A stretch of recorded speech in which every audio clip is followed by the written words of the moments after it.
ამერიკის საგარეო პოლიტიკა არ იგეგმება 5 წლით, 10 წლით და 20 წლით. ბევრად წინ იყურებიან. ეხლა იმათ მე რატო ვამბობ ეხლა ამას, რომ ბჟეზინსკის საჭადრაკო დაფამდე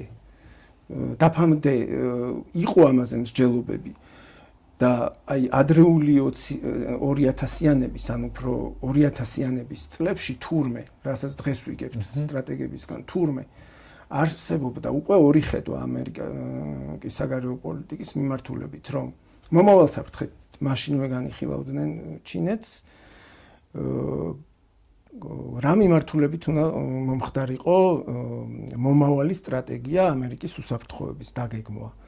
ერთი მიმართულება იყო, რომ გაეგრძელებინათ ერთ-ერთი სტრატეგიული ხედვა იყო, გაეგრძელებინათ რუსეთის შებოჭვა, ჩაეგდოთ მისი ბუნებრივი რესურსები ხელში პოლიტიკურ იდეოლოგიური ინსტრუმენტებით და იქ იყვნენ ნეოკონები და ლიბერალი იმპერიალისტები, მაგრამ ნეოკონები იყვნენ კონსერვატორები, რესპუბლიკელები უმეტესად, რომლებიც ხედავდნენ, რომ ნებისმიერ რაკი გამარჯვებული ვართ, ნებისმიერი ჩართულობა, სამხედრო ჩართულობა, უხეში ჩართულობა და რაც ნახეთ კიდეც ხო 90-იან წლებში მოსულა რა, ესე რომ ვთქვა ჟარგონულად.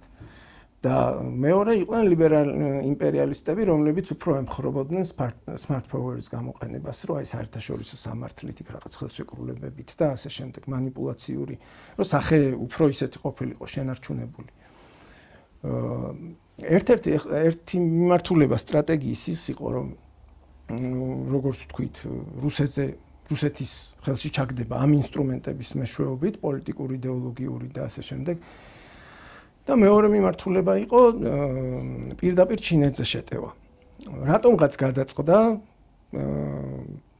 არ ვიცი რატომ ამაზე არის მსჯელობები და აი განვიხილავთ თუ მოგვეცემა იმის საშუალება, რომ წასულიყვნენ პირველი სტრატეგიით. თუმცა მეორე სტრატეგია არსად არ წასულა, ეს იყო მიძინებული და საჭიროების შემთხვევაში ამას გააცოცხლებდნენ. თან იმის პარალელურად ხორციელდებოდა გარკვეული მიმართულებით ეს სტრატეგიაც იყო. ანუ ისი არ არის, რომ ერთი ძალა მოვა ამერიკის ხელისუფლებაში, მეორე ძალა მოვა და დღის წესრიგ